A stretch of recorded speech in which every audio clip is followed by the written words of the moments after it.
Hello and welcome to Bread and Rosaries, the leftist Christian podcast that is slowly getting all its hosts back. I'm Ben Molyneux-Heathington and I am joined by Johnny Bell and Adam Spears. Say hello, Johnny. Hello. Say hello, Adam. Hello. And we are joined today by Luke Larner, author of the recent book, or editor, I think is the correct term, editor of the recent book, Confounding the Mighty, Stories of Church, Social Class and Solidarity. How are you doing, Luke? I'm really good, thanks. Yeah, doing well. I realised that I was going to ask you whether I should introduce you as Luke Larner, Father Luke Larner, or Reverend Luke Larner. I'm never quite sure what the correct... Comrade Luke Larner. I usually go by Your Excellency. Your Excellency, yes. You don't strike me as someone overly concerned by titles, if I'm honest with you. Yeah, no. Our congregation usually call me Father Luke, but having worked on a building site for 10 years, I've been called a lot worse.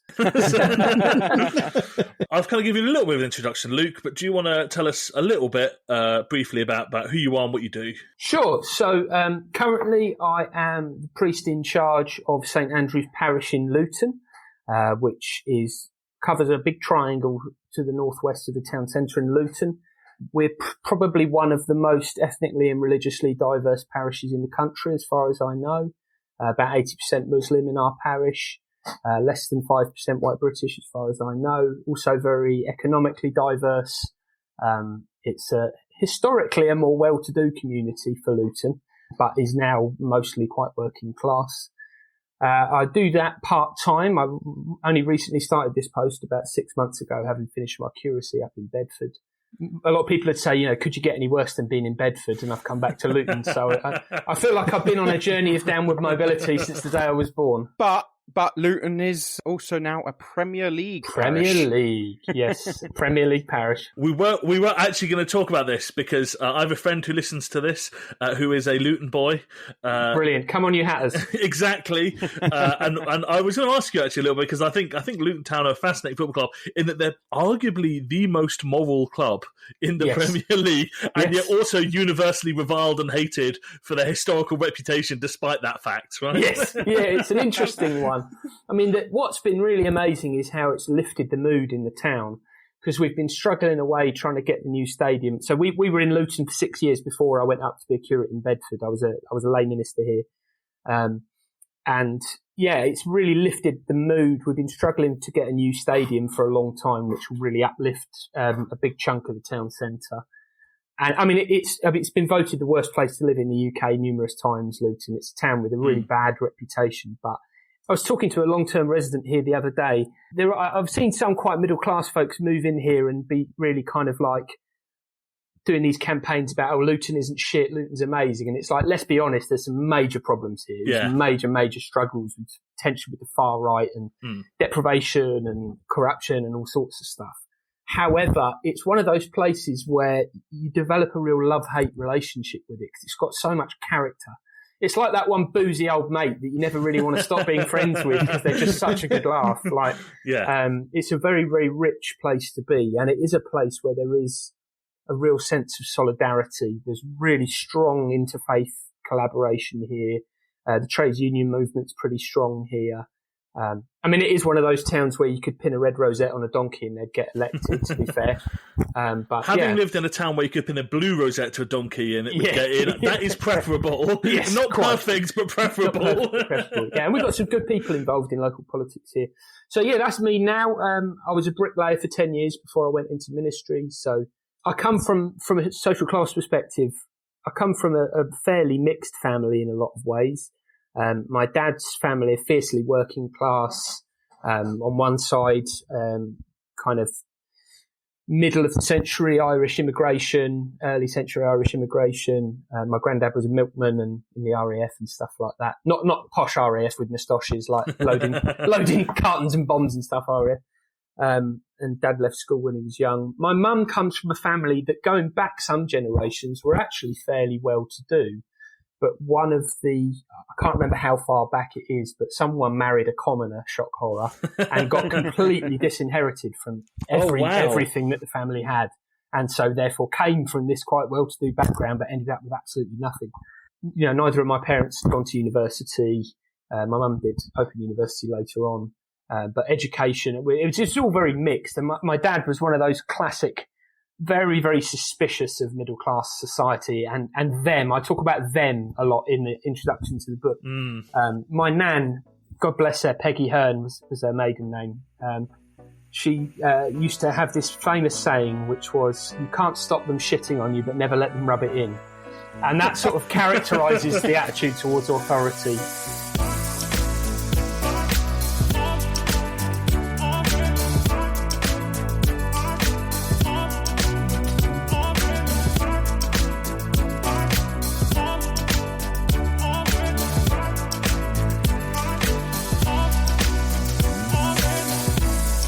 Yeah, so we're going to talk a little bit about some of the ideas in your book and ideas about kind of social class and Christianity and all that sort of thing. So we'll get onto that. We are going to start, as always, with what else is on my mind, Grapes. What else is on my mind, Grapes? We are going to talk about the talk of Anglicanism at the minute, which is the big poll that the Times undertook with clergy. There is loads of stuff in it, and we're not going to go into any depth. I'm also not interested in, there's been a lot of stuff about methodology, and as previously established, when we start talking about numbers, my head starts spinning. So we're not going to, maybe this data is accurate, maybe it isn't, but the bit that I thought was interesting and certainly chimed with my experiences and what I know from talking to people, it's a segment entitled "Many Priests Are at Breaking Point." And it says basically that a third of working priests have seriously considered quitting in the past 5 years. 40% feel overworked, overstretched.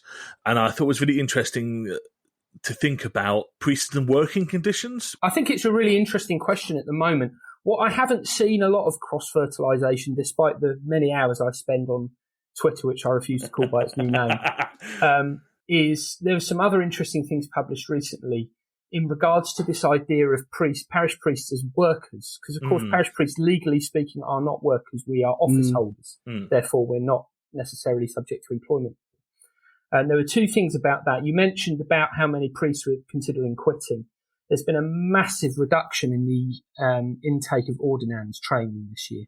And you have to wonder whether, being uncharitable, people don't see it as a job for life like they used to. Yeah. So that's the one thing that's interesting in view of that poll. The other is an old pal of mine that I trained with has recently won a sort of initial stage tribunal. I don't know the correct technical language for it, but basically to be able to take his diocese to an employment tribunal because the judge had said that he was a worker, even though he was an office holder. I mean, that's actually pretty huge. Yeah, I saw that, and I thought it was a big deal. As a unionised priest, as someone involved in unionisation and stuff, that's pretty big. It's one of those funny things, isn't it, where it's like, out of nowhere, you've got this crazy situation where liberal conservative MPs are calling for the Church of England to be disestablished because of its stance on LGBTQ inclusion and the ordination of women, and also like flagrant breaking of employment law. And it's like,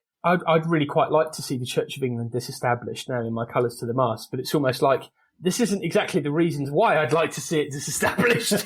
It's got a careful what you wish for vibe, doesn't it? It really has, yeah. It's a bit like that meme with the guy with the two buttons trying to decide which one to press. Yes. Yeah.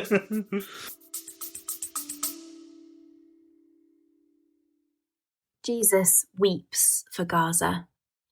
He sees the pain and suffering of the 1.9 million people who have been forced to leave their homes without access to nutritious food, clean water, decent shelter. He hears the cries of the 25,000 orphaned children. He is with all who mourn the 250 people killed every single day. Christians for Palestine UK is a group of Christians who are calling for an immediate ceasefire in Palestine. We don't pretend to have all the answers, but are united in our prayers, hope and action for equality, peace and justice for all the peoples of the Holy Land. Together, we are organising a Christian presence at the National Marches for Palestine and local days of action, where we've been joined by siblings from Sabeel Kairos, Pax Christi, and a whole range of Christian churches. we urge you to join us to act in solidarity with the people of Palestine and call for a permanent ceasefire and just peace.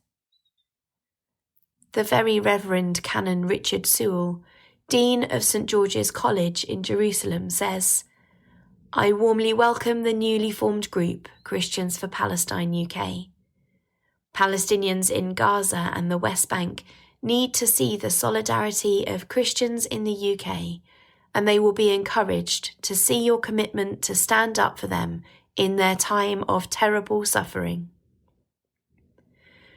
To find details of local actions or to join the Christian bloc at a national march, follow Christians for Palestine UK on Instagram and Facebook, or email christiansforpalestineuk@gmail.com. Join us as we call for a ceasefire now.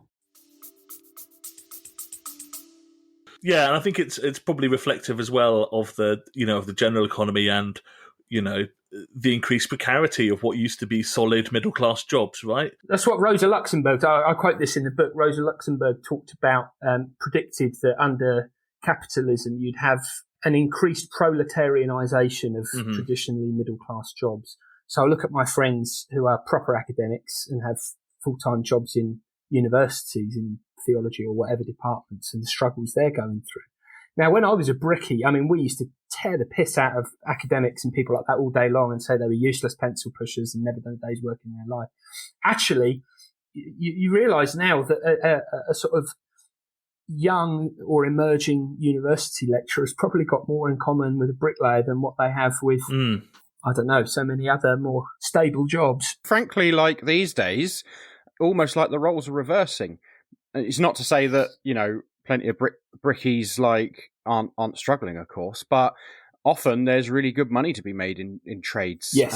Whereas actually, if you're, a young academic struggling to get tenure anywhere, you haven't really got a lot to live on, That's absolutely right. So that's where some of this journey about solidarity comes in and trying to build that solidarity and dismantle some of those narratives. But I think it gets to something about, when we talk about class, what primarily is class. And I would argue that class is primarily about your access to resources, your means.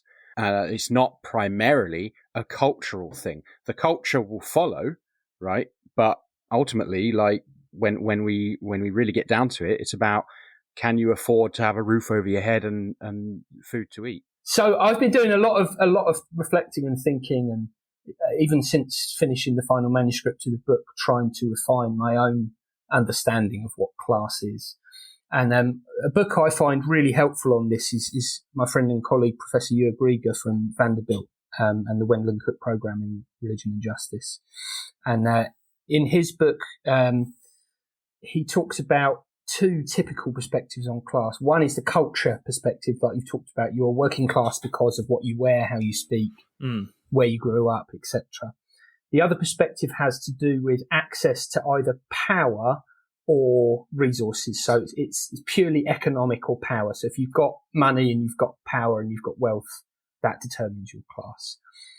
I would actually say, firstly, I would look at it probably from a more Marxist perspective in saying that social class is a set of labour relationships which are centred around access to the means of production, wage theft, all of these kind of typical Marxist perspectives on how much power people have really in the workplace. But secondly, I think it's really important to recognise that within those labour relationships, there's a whole set of social, economic, cultural, educational relationships which create this web that kind of self-sustains these class relationships.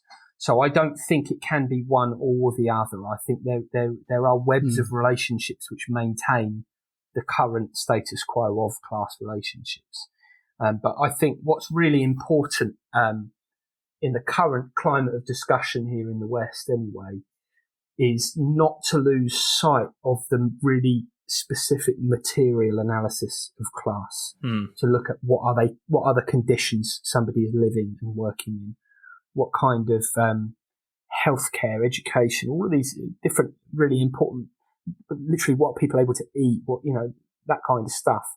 And I think I'm about to go and give a paper at the Council for World Mission DARE conference next week, looking at a kind of renewal and reclamation of liberation theologies. And I think what's so important is that we reclaim that really strong material focus on class, on the living conditions, the material conditions within, and not just looking at it, but transforming it. Like Gustavo Gutierrez said, we don't just want to describe the world, we want to change it.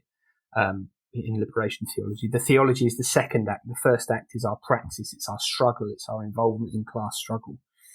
And I think sometimes that can get lost in a more identity-focused type of liberation theology, which becomes about me wanting me and my people group, whatever that area of identity is, to be included into bourgeois society, rather than me saying, I want all people who are suffering from class oppression and racism and sexism and, disability oppression and all kinds of other LGBTQ oppression.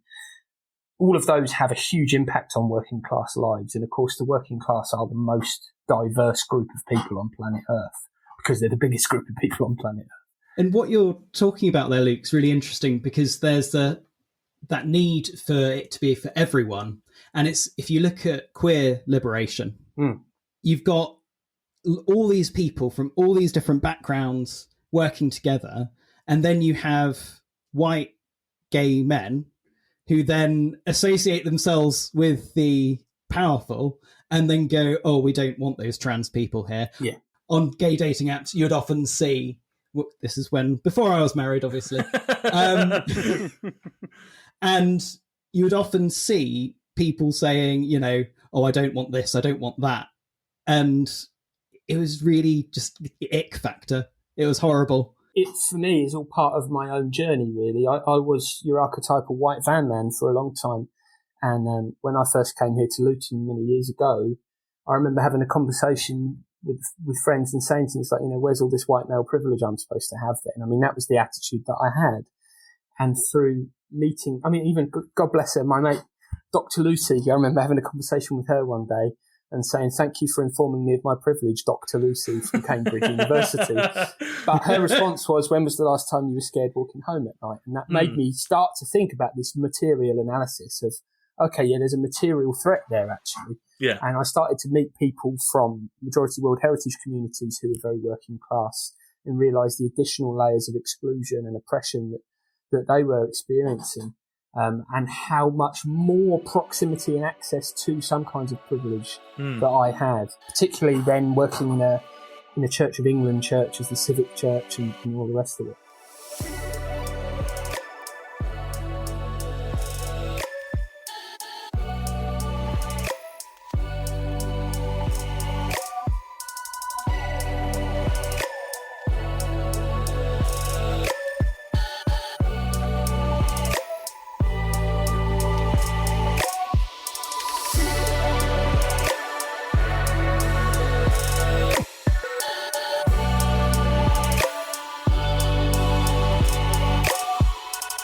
When I was doing my master's, I was working in a youth centre part-time and doing a master's part-time.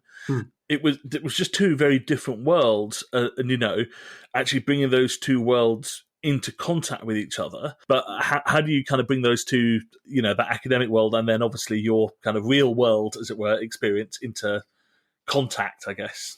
I think there's probably lots and lots and lots of people passionate about different specific issues that are trying to work this out. I've just been reflecting specifically this week actually a lot on this stuff and my own frustrations with academic theology and how sort of detached it can become. I think the reality is when we're looking back to the early days of liberation theology, where you literally had theologians being martyred. Yeah. Liberation theology was born in the blood of people who stood up for what they believed in. Yeah. To where we are now, where actually for someone working precariously in a junior position, how they will have the time and energy and resource to be involved in praxis and struggle and whatever because of how precarious their job situation is, coupled with obviously the fact, like a lot of people in different ways have described over the years, you don't put stock into something and then burn it down the next day. It was Fred Hampton's words from the Black Panther Party. So, those of us that have invested a lot of time and effort and years into academia, The idea of tearing it all down and building something else, it doesn't come easy, does it, at the end of the day? And I think, there's room for being a little bit idealistic and dreaming of different ways of doing things. I mean, I heard someone in a conversation talking about the idea of what would it be like to have a theological college that operates as a worker cooperative. Yeah. Oh. How could we live more in community? How could we use land and church property more to live cheaply so that we've got time for struggle? The church is just not going to go for that, though, is it? No.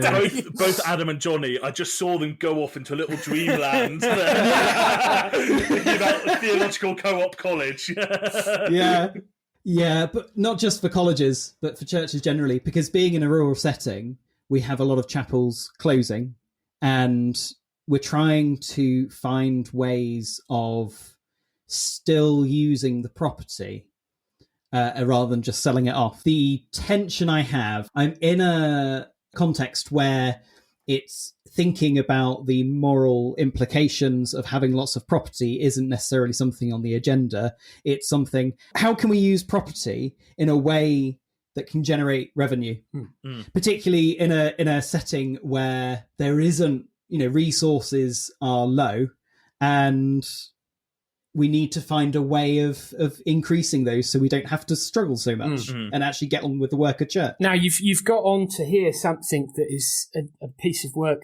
It's basically the next thing I'm trying to do to distract me away from getting my doctorate finished. I came away from the Society for the Study of Theology conference earlier this year. And what I saw, particularly, I was part of a panel that was hosted by now Professor Anthony Reddy of Oxford University, Professor of Black Theology at Oxford University. They only gave it to him once they'd seen that he was on this podcast once. That was... He was on it twice. He was on it twice. So that's like the equivalent of a blue check. So the kind of common thread that was running through these panels, in my mind anyway, I know that when you're a hammer, everything looks like a nail, but was that there was so much shared perspective between theologies of class struggle, post and decolonial theologies, eco-theologies, and then thinking about land usage and all of this stuff. And I think there could be something really interesting. You have then got to contend with the history of the common lands, the seizure of the common lands in this country and other places as well, and what we do. But I think there's the potential to do something really interesting around that. But yeah, you're right. We've got building. How can we ethically generate income from our buildings in a way that is complementary to our mission? Yeah, I do think it's an interesting thing as well to think about because you've got all these church buildings that are often bang in the middle of communities. And I was reading an article recently, I can't remember where it was, somewhere in Wales, and it was a parish priest writing about an area of Wales that was kind of working class community that had been pretty much abandoned by local politicians, all the rest of it, and rampant drug use, and talking about, parents seeing drug deals as they walk their kids to school, him picking up needles that have been just left out on the street. And I have this is no shade to the article, which I thought was really interesting and well put. But my immediate thought, and this is why I am not going to be given any sort of power in the Church of England anytime soon, was, okay, great. Why are you not opening your church as a safe injection site? I get that it's not as easy as I'm making it sound, but actually there were all these spaces in the middle of communities. There's probably 100 things you could do with those buildings that would make a huge difference in people's lives. Well, interestingly, in the town over from me, but not in my circuit, so different part, the Methodist Church had quite a small congregation, and they were like, we've got all this space, but we're not using it. They decided that they were going to kind of use it for the community. From what I gather, it was really difficult for them. But what they did was kind of divide the actual church in half and use half of it for people who are homeless and rough sleepers so they could stay there. And I think that's a really good use of the space, especially when you have a congregation, really big old church building not being used all that much, and just divide it in the middle. I would want to echo issue a bit of a word of caution there, though. However, because I'm with you in a lot of ways. However, the danger is that the church slips solely into the service provision and service delivery mode. There's a quote in a great book on faith-based community organising that basically says, like, neoliberal governments are very happy to have faith communities exhaust themselves dealing with corporate injustices. And that's the danger. Is I think, yes, absolutely, we do need to meet immediate needs on the grassroots, but that has to be coupled with some form of struggle against the system, because what happens, even you look at the charity model, I'm a charity trustee and been involved in loads of charities over the years. The funding model now is so competitive and so capitalistic that charities are starting to become very toxic places. Sometimes charity can actually become more harmful because it lets the people that should be paying for it off too easy. So that's the flip side of it. That's the danger. No, that's really helpful to hold the two together. I mean, you read the Magnificat, right? The Magnificat doesn't say, the Lord has looked upon me so that I can start up a CIO and get given an MBE and for recognition for my excellent services to the community. It says that the mighty will be cast down from their thrones. It says the rich will be sent empty away and the lowly will be lifted up. There's also that kind of Clement Attlee quote, isn't there? That sort of famous one where he says, charity is a cold, grey, loveless thing. If a rich man wants to help the poor, he should pay his taxes gladly, not dole out money on a whim. And honestly, I would like to go a few steps further than that. Is that not the motto of this podcast, to be fair? But yeah, I mean, the broad point remains, though, that charity is a deeply limited way of trying to deal with these problems that ultimately, yes, it might help here and there, but it serves the whims of those in power. I mean, I'd go as far as to, again, using some Marxist language, just because it fits easily, you could use theological Marxist on this. So you don't need to defend using Marxist language, Andy. Not going to get you in any trouble. You could, I think, talk about sometimes charity, and particularly faith-based charities, being a counter-revolutionary force, really. Yeah. And I've seen that massively. In Walter Brueggemann's book on preaching, it's called Preaching in Exile or something it's called, he talks about how church has often been chaplains to empire. And I remember giving a talk at a local charity here some years ago about how by taking public money to prop up unjust structures, actually we're still being chaplains to power. And what we ought to do is have a more critical relationship to power rather than prop it up.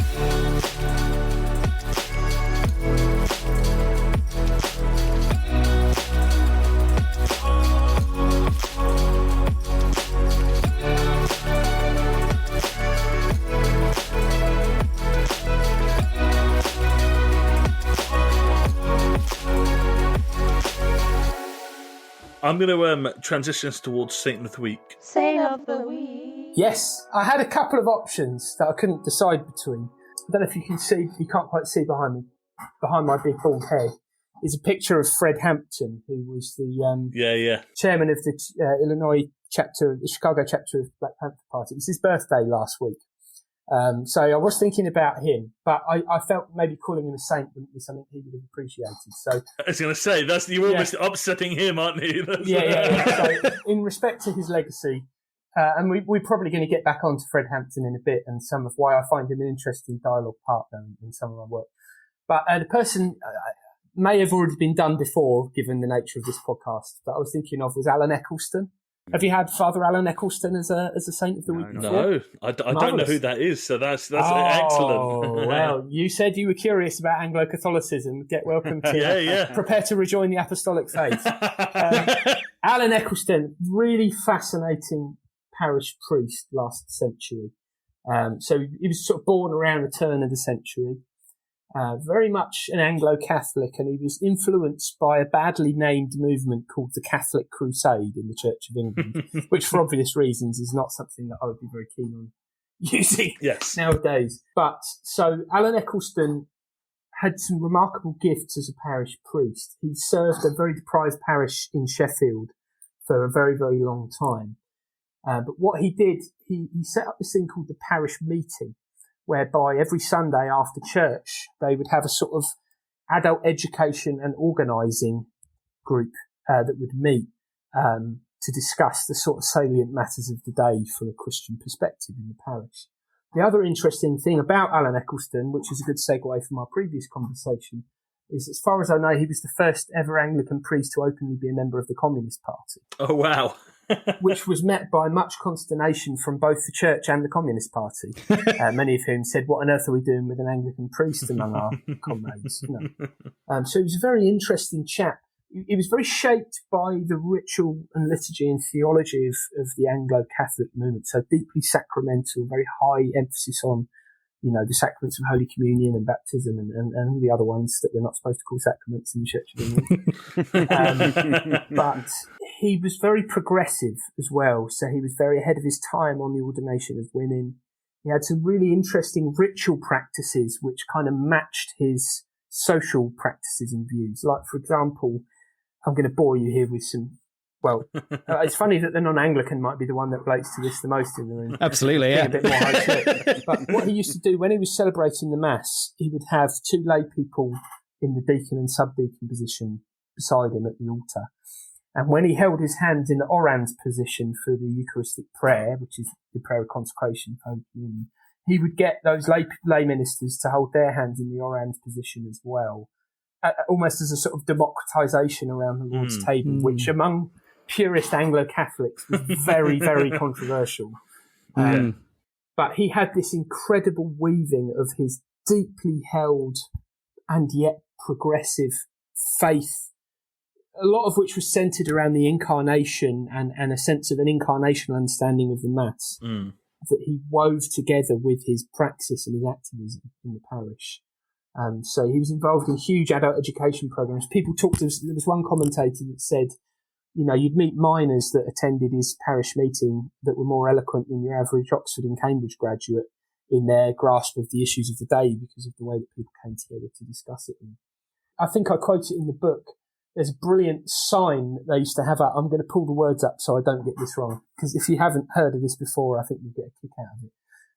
But prior to Alan Eccleston, the churches in this Catholic crusade in the Church of England had this sign they had above the reserved sacrament.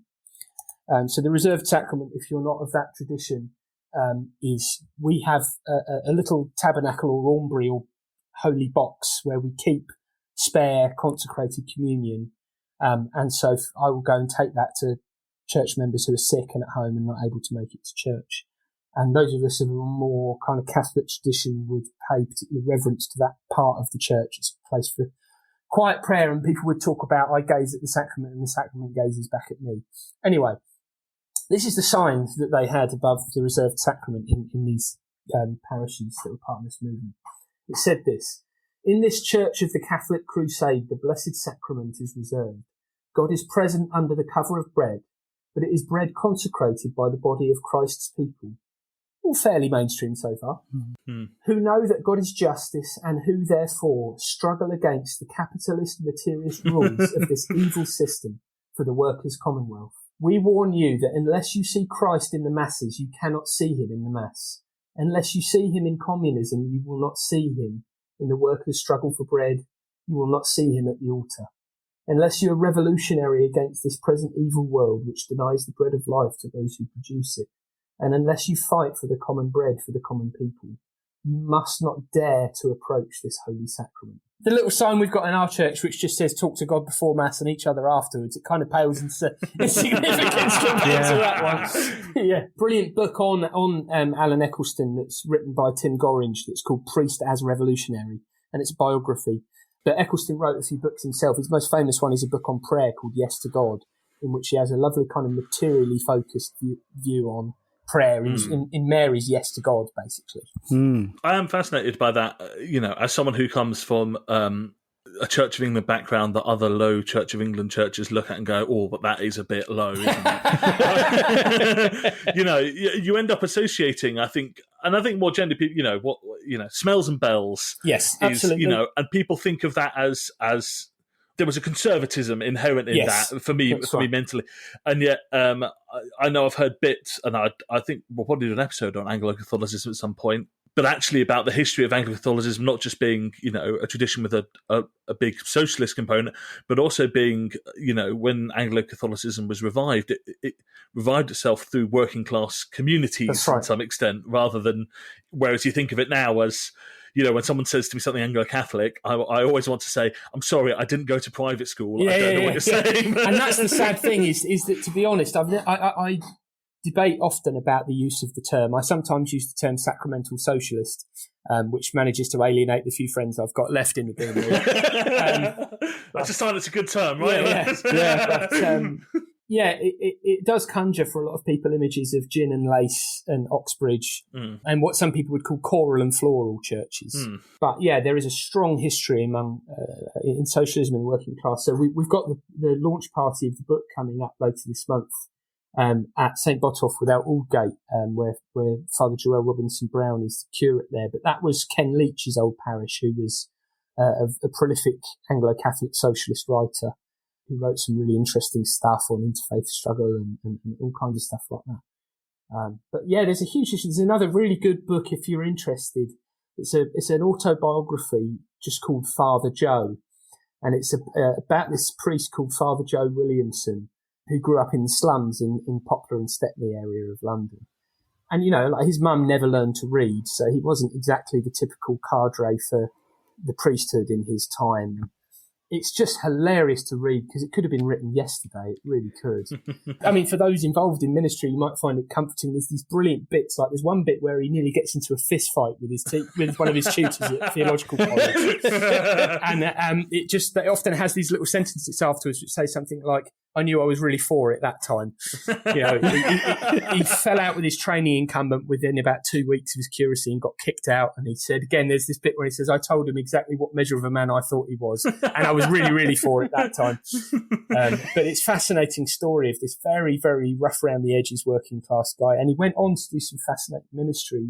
He set up homes to help women escape sexual exploitation. And throughout his entire time as a priest, he was a real pain in the arse. He upset the bishops all the time because he would speak out very strongly in synod and things like that about how little the church seemed to care about the material conditions of people living in the slums of London. And he'd say, you claim to care about this, but your actions say otherwise. It's really profound. There's a certain stream that doesn't seem to have moved too far beyond Thomas Malthus, because Malthus was a priest. Right. And, when we talk about Malthusianism, it's this idea that basically we should be nasty to poor people, that they, because of overpopulation, which is a myth, that basically poor people need to die off and that we shouldn't be helping them. Right. And that's a CAV priest that was saying that, and that was very popular at the time. And honestly, it doesn't really appear. I think there's a stream of thought that you can trace back to that, and there have been changes in it, but ultimately the results are the same, and I think a lot of it stems from that. It's this idea of the Indo-poor. Yeah, exactly. You have this whole conversation about the deserving and the undeserving poor, and how that relates to a sort of meritocratic social Darwinism. There's a great quote in Tim Gorringe's book about Alan Eccleston, which is worth quoting at some length here. But and this helps understand the way that this social understanding was so woven with the theology and liturgical practice. So I can't remember. I think this is Tim Gorringe writing rather than him quoting Alan Eccleston. I can't remember. But he says, baptism is the mark that we reject social Darwinism, where each is for themselves, and replace it with a truly cooperative society of mutual forgiveness. Confirmation is about the true priesthood of all. The Eucharist speaks of commitment to God's kingdom, the sanctity of material things, and the new community. When the whole human race is living the life symbolised in the Mass, living in comradeship and equality, sharing all the material things of the world and all the joys of life in common, then the whole world will be seen to be the very body and blood of God. Thus the Mass is both the foretaste and the divine commonwealth, which is the natural human life and the means for bringing it about. That really captures that sacramental socialism to me.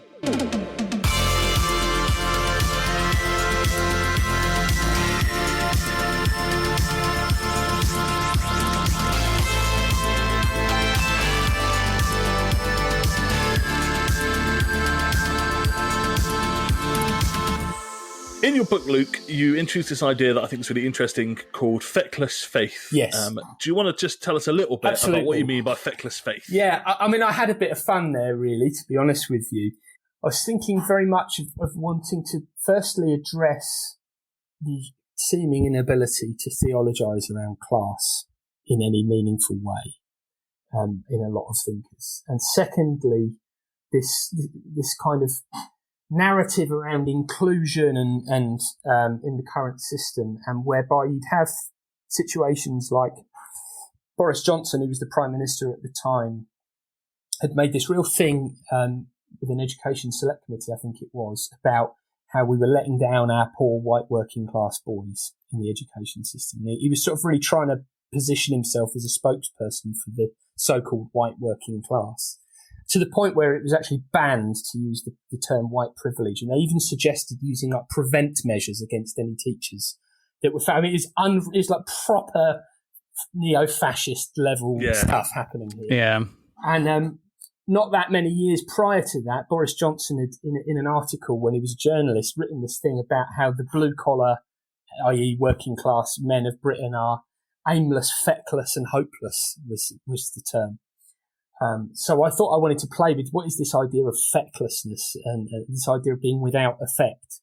And actually a lot of the theology of class, if people even have one, is quite feckless, is without effect. And the other play on words there was that there was a book called Reckless Faith by, I think it's D.A. Carson, who had said, any real Christian will vote for Trump. And the irony is that it's a book about discernment. So I wanted to play a bit with this idea of this feckless faith that can somehow read about Jesus, the Nazarene revolutionary, and come to saying that you should vote for Trump, the archetypal neoliberal gangster fascist of our time, and how utterly feckless and insane that is. But I think a lot of people are probably willing to accept that in Britain and look at our American cousins and say, look how daft they are, without being willing to have the conversation about what that looks like at home. In our own which might be actually, that's probably the most common thing we talk about on this podcast is the way that rhetorically the extreme of far right American Christianity is used to disguise the subtler, politer failings of British Christianity. I mean, one of my very close friends, Father Rajiv, who writes the chapter on class and caste in the book, he's doing his doctoral research on Christo-fascism in the Church of England. And it's been really interesting to see the way that people have responded to that and saying, why can't you just do something on post-colonialism? Why can't... And he's really wanted to use that language and say, no, this is a form of... there's a great quote, and I haven't been able to find it, and I'm really annoyed. I think it was, if memory serves, Saul Alinsky quoting Gandhi, but I can't remember. But it basically says that the like British colonialist is one who'll rob you blind wearing a top hat and a polite accent and while shaking your hand. And I've never been able to find that quote again, which is really annoying, but it really captures it for me. So there's this fecklessness about it. And then I've seen various bits of writing and stuff coming out talking about class, most of which I describe two main phenomenon. One is that it's all about inclusion. So the purpose of a theology of class is either A, to get more working class bums on seats in church. So why aren't there any working class people in church? Go to your local Pentecostal church and you'll find a lot of working class people in church. So what they're really saying is, where are the white working class people in church, first of all? The more slightly progressive and so-called radical thinkers might be saying, it's not enough just to have working class bums on seats, but we need to have working class faces in high places. So we need to train working class leaders in the church. And so you get books like this book, Invisible Divides, that came out, which essentially are arguing that. But what they talk about is the glorious diversity within God's world. Now, to me, wage theft and class oppression is not part of God's glorious diversity. That is absolutely contrary to what you read in the scriptures and in the life of Christ and in the Magnificat and in the prophets, etc., etc. That is an unjust set of relationships. It's not a matter of diversity. So therefore, the talk of inclusion is completely wrong, because you're talking about including people into a system which is hurting them and is fundamentally unjust. This is another, I mentioned Fred Hampton earlier. Fred Hampton used the image like this. He would say, if you come into my community and start talking about leading people to be more included. He'd say, if I took you to a hospital and I took you to the quarantine ward and I started saying, hey, we really want to make this quarantine ward a bit more inclusive. We really want you to be included in this quarantine outbreak ward so that we're all feeling a bit more one. He'd say, you'd say I was a delinquent leader. I was trying to hurt you. And he'd say, well, it's the same in our capitalist society. We don't need inclusion. We need revolution. So that's the first element, is this talk about inclusion. The second element of effectless faith is the one which tries to do that turn you've mentioned already, which is to say, we want to talk about class to the exclusion of all else. And therefore we want to specifically talk about how the church has failed the white working class, which parrots this narrative from Boris Johnson and his mates. Is to try and make it about this kind of, what about the white working class? What about it? The very genesis of the book comes from this, because the Church Times were writing an article on the church and class a few years back. And the editor got in touch with me and asked if I'd like to contribute to it. And a lot of what I was reading and hearing that others had said was there were claims from people like Bishop Philip North saying, oh, well, the reason that working class people don't like the church is because all the clergy are middle class liberals that are against Brexit and don't like the army. And I'm sorry, I just read the statistics and you'll see that is not a fair estimation of working class communities. You see the difference. I mean, yes, okay, working class communities were more likely to be in favour of Brexit than middle class ones, but by a very small margin. And secondly, if you look at recent surveys which ask working class people, do you think Brexit was a good idea? The overwhelming numbers seem to say no, it's been terrible. So to still be using that kind of rhetoric and narrative, to me, that is basically using, Bishop Philip North, God bless him, is not a working class guy, No. And I don't want to just pick on him, because I've seen various other blogs and writers and thinkers doing this move to try and basically use the working class as a pawn in their game, to use Bob Dylan's words. Dylan was singing about this in the 60s, that the white working man's a pawn in their game. And that's what I wanted to address. There's also sort of picking up on this thread as well. There's an implicit assumption in those words of Philip North that actually, those working class people who do think those things, who think that way, that you can't have a conversation with them about that, right? And I'm from a working class community, right? I got loads of friends who are Brexit voting these days, kind of leaning right wing. And we have conversations about it all the time without killing each other, right? And I think there's often this assumption that working class people are basically animals. Yes, that's right. If they disagree, they're going to tear each other apart. Or whatever, Right. And it's nonsense. Yes. It's complete nonsense, because, like any group, working class people disagree with each other all the time, right? And that's okay. In fact, you quite often can have a more robust conversation followed by, staying friends. I abstained in the Brexit vote because I could really see a strong communist case for being suspicious of the European Union as an economic model.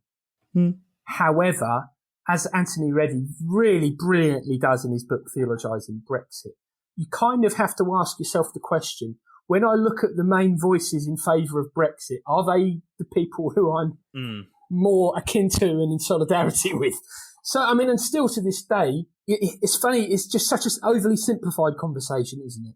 Yeah. Do you know what I mean? And I had a friend at the time who said, support for Brexit is tantamount to xenophobia.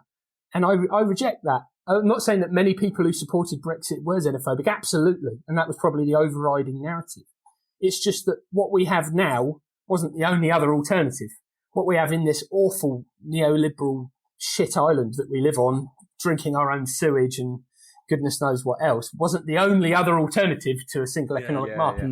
I was also an abstainer for much the same reasons, and it was very much there wasn't I want to leave the EU but have open borders, right? That wasn't I want even more open borders. Nobody was putting that case across, and I think the question, I voted Remain, right? You liberal metropolitan elite. but I voted Remain through gritted teeth because I'm no fan of the EU. But for me, it was like, what model of Brexit are they arguing for here? And nobody was arguing. Basically nobody was arguing for the kind of Brexit that I would like to see. They were just arguing for, more anti-immigrant kind of bullshit. And I couldn't align myself with that, I do think the Brexit vote as well goes back to what we're saying about the confusion about what class it is, right? Because as you said, you look at statistically, there was a small majority towards voting Leave amongst working class people, but it wasn't. For what is touted often as working class revolution, it was actually pretty evenly divided. Yes, it's not statistically notable, really, is it? But which makes sense, right? Because we know about the working class that they're a multi-ethnic community, including a lot of immigrants. Of course.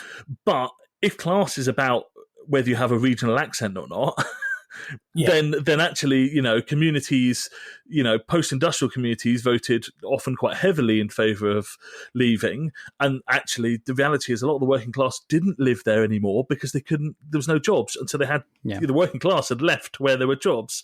But the people that were there still had the accent, still had the history there.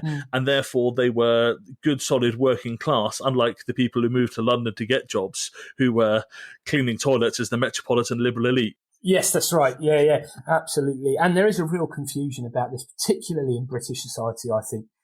There was a survey some time ago where like a huge number of people consider themselves working class in Britain, some of whom, because their great-great-great-granddad once looked at a coal mine. Yeah.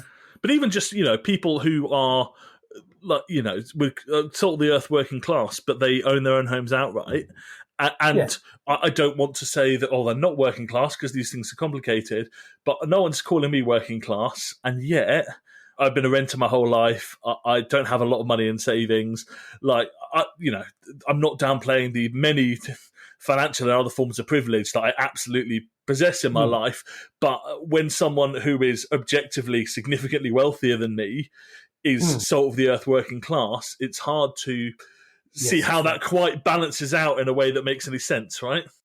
And this is where I think, Professor Yaguiga I mentioned earlier, he will use the language from the Occupy movement. I think was it him and Kwok Poi Lun who wrote the book Occupy Religion?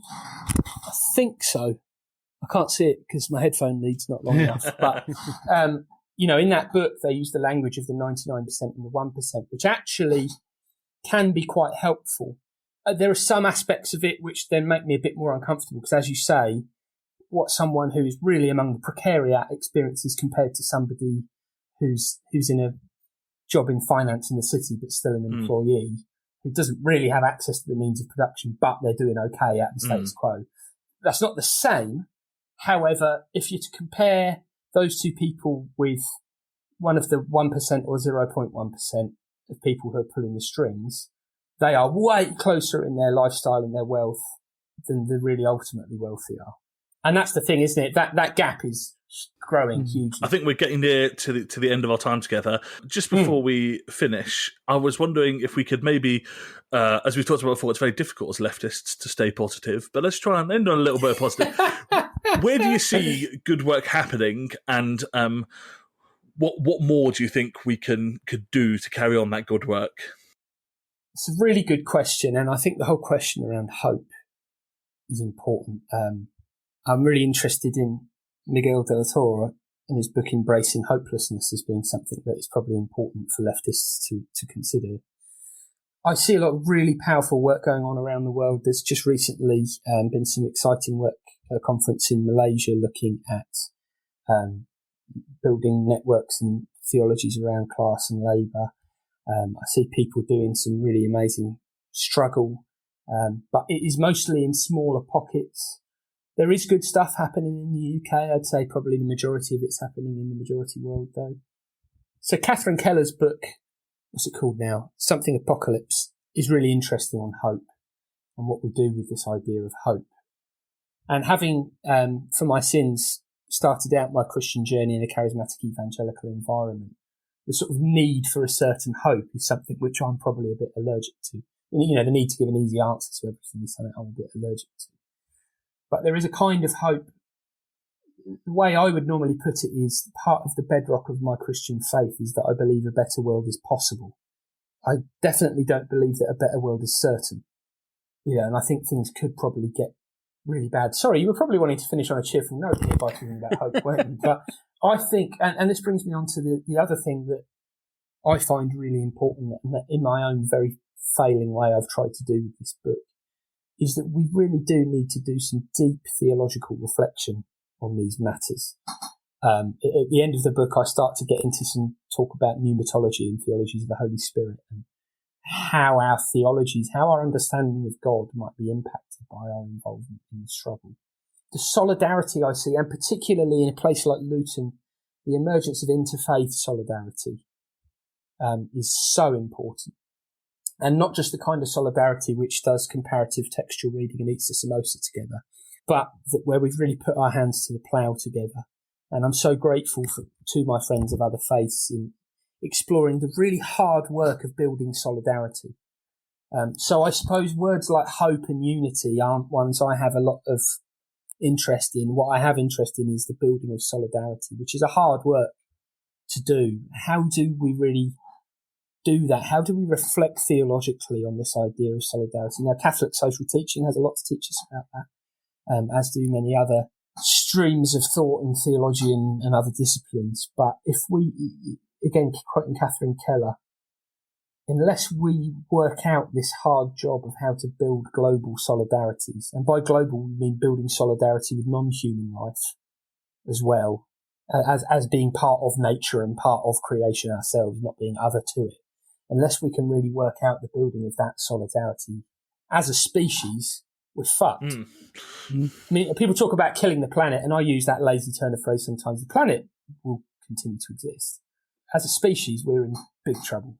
So if we haven't worked out, are we evolved enough as a species to build that kind of broader solidarity? Now, that's a bigger question, and I'm not a scientist, so I don't know.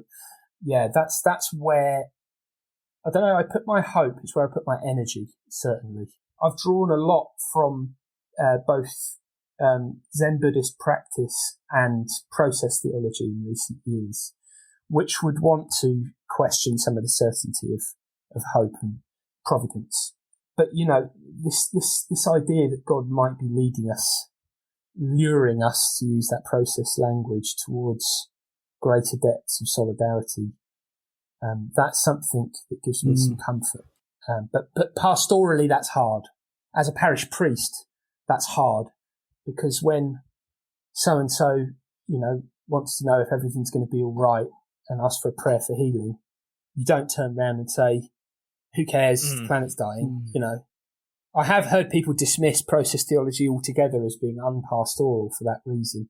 My response to that would be false hope's probably the most dangerous thing of all.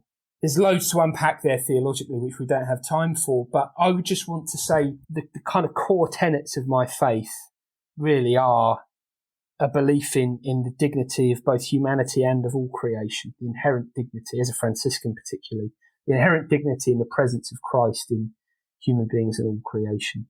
And secondly, like I say, this belief that a better world is possible, but not certain. And that's what I really hold on to. The other stuff is kind of icing on the cake. And of course, we have rituals and things that we do to kind of share meaning together as communities and to worship and et cetera, et cetera. And I want to echo some of that idea of hope, that using an analogy of victims of abuse when they're in therapy, the hope has to be held by the therapist quite often. But for the client or the person to recover, they need to be able to get angry first and be almost energized in order to then move towards that hope. And I think that's where, on a societal level or a social level, that's where the struggle comes in order to form that solidarity. I mean, in organising, we talk about what is making you angry. And that often makes white middle-class Christians very uncomfortable. Absolutely. To talk about what is making you angry that is happening in this community. But you're absolutely right that anger is where the heat and the energy of the movement. And we seldom want it in church. No, we don't. And yet, look at the Psalms, look at the prophets. Oh, absolutely. You know, look at Jesus. Oh, yeah. Can I do one final plug? Of course you can. You do as many plugs as you want. Not of my own work, I hasten to add. But given that where we're landing is often actually really, for me, the meat of it all. A book which really changed and shaped me is a book called Making a Way Out of No Way by a theologian called Monica Coleman. And the book starts with a pastoral encounter with someone suffering extreme justice, violence and oppression. Now, I used to be a Calvinist, really pretty, one of the bad ones too. I had these repeated encounters doing ministry, to use that kind of shitty evangelical language, at the margins of society, basically with people suffering injustice and oppression. And I saw that people who don't deserve it suffer needless injustice and oppression. They do. It happens a lot. And in this book that starts with this encounter and challenges, can we find a theology that can survive the questions that those people ask in their experiences? That people listening to this podcast right now will have suffered awful abuse and injustice and oppression. For me, that is where the work of theology should be done, and the work of liberation theology as a second moment, a second act after our praxis, where we encounter that gross injustice. And you said you're not going to plug your own books there, so I will plug your book and say that it is excellent. There's a couple of, they're all brilliant chapters, but particularly the chapter you mentioned about kind of class and colour and caste is fantastic. Some really good stuff, including drawing on Arundhati Roy's critique of the whitewashing of Gandhi, and the TV show We Are Lady Parts, which I enjoyed greatly as a combination of... and also a really good chapter by Victoria Turner, who you mentioned, about Iona Community, which I think really draws out some of the stuff we're saying about the othering of working class communities and, doing mission in a way that actually makes them out to be dangerous communities rather than... I think that we could have talked extensively about each chapter in that book, so a definite recommendation for that. Where can people get hold of that, and how can they find you if they want to? So people can get the book directly from SCM Press is the best way to do it. It's available from all good bookstores and from bad ones like Amazon. If people want to get hold of me on all the socials, I'm at Lucas Larner, LucasLarner. Drop me a line. I'd love to hear other people's stories. I wish we could have included another 20 chapters to look at all kinds of different perspectives and experiences. And I hope, really, we wanted to start or restart a conversation with this book. And I hope there'll be much more work Brilliant. done. Yeah, I look forward to seeing some of the work that comes out of that. We also love to hear from people, so please do get in touch if you've got anything to feedback. All the contact details are in the show notes or on our website, which is breadandrosaries.com, where you can buy things including what Adam has reminded us all, which is our Christians Against Christofascism merch that... I could not believe it when I saw it. And I'm buying one of these for Rajiv for his birthday. He'll love that. But yes, and all the other stuff you can look on the website to find out. Adam, where in the world can people find you? You can find me most places at Commie, XIAN. Johnny, anything to plug or say before we go? No, but if you're interested in anything that I have to say, you can email me. Fantastic. Luke, thank you very much for joining us. That was fascinating. Thank you so much. And we really appreciate your time. Thank you so much. Thank you very much. Cheers, everyone. We'll see you next time. Cheers. See you later.